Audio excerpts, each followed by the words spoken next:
Tell me, give me a little prediction based on what you think. Who's gonna be the next PM? नहीं, अभी तो बहुत जल्दी है. मुझे इस बात में काफ़ी लगता है कि मोदी का वो उनका इस गवर्नमेंट और मोदी के लिए अभी कोई 5 साल में मुझे कुछ ज़्यादा वो नहीं लग रहा in terms of any major कोई चेंज होगा एक्सेट्रा. पर अभी तो बहुत जल्दी है, क्योंकि इन इंडिया में एज आई सेड सबसे इंपॉर्टेंट तो अभी स्टेट बाय स्टेट इलेक्शंस हैं. जैसे BJP, I think the big surprise जो रहा है 2024 में 2 सरप्राइज रहे हैं. सबसे बड़ा सरप्राइज था कि बीजेपी की 240 सीट आए, क्योंकि सारा कंसेंसस उस टाइम था कि 300 वापस 400 पार जो स्लोगन था, पर 300 सीट बीजेपी की, सिर्फ मैं एलाइज की बात नहीं कर रहा.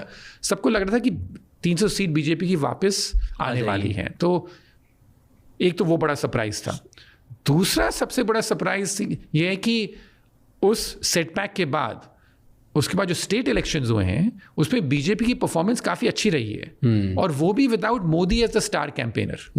जैसे महाराष्ट्र में और उसके पहले हरियाणा में देखो, तो जो मोदी का रोल उन इलेक्शंस में काफ़ी कम था. उसके पहले 1 साल पहले तो लोग बोलते थे अगर मोदी नहीं है तो बीजेपी का जीतना ही मुश्किल है. पर हरियाणा में और फिर महाराष्ट्र में मोदी की कैंपेनिंग काफ़ी लिमिटेड थी, फिर भी बीजेपी डिड क्वाइट वेल. तो दैट टेल्स यू दैट जो पार्टी का जो की स्ट्रेंथ है वो काफ़ी है, और वो आरएसएस का इन्वॉल्वमेंट वापस काफ़ी आ गया है. एटलीस्ट ये जो सारे इनसाइडर्स हैं उनका ये बोलना है कि 2024 नेशनल इलेक्शन में आरएसएस थोड़ी खफा थी कि ये सब लोग बोल रहे हैं बीजेपी के प्रेसिडेंट और मोदी और ये सब कि हमें आरएसएस की इतनी ज़रूरत नहीं है, मोदी का जो इमेज है और है that's enough to carry everything. तो फिर वो 2024 में ये लगा लोगों को कि आरएसएस ने इतना हार्ड कैंपेन नहीं किया और काम नहीं किया टू हेल्प मोदी विन.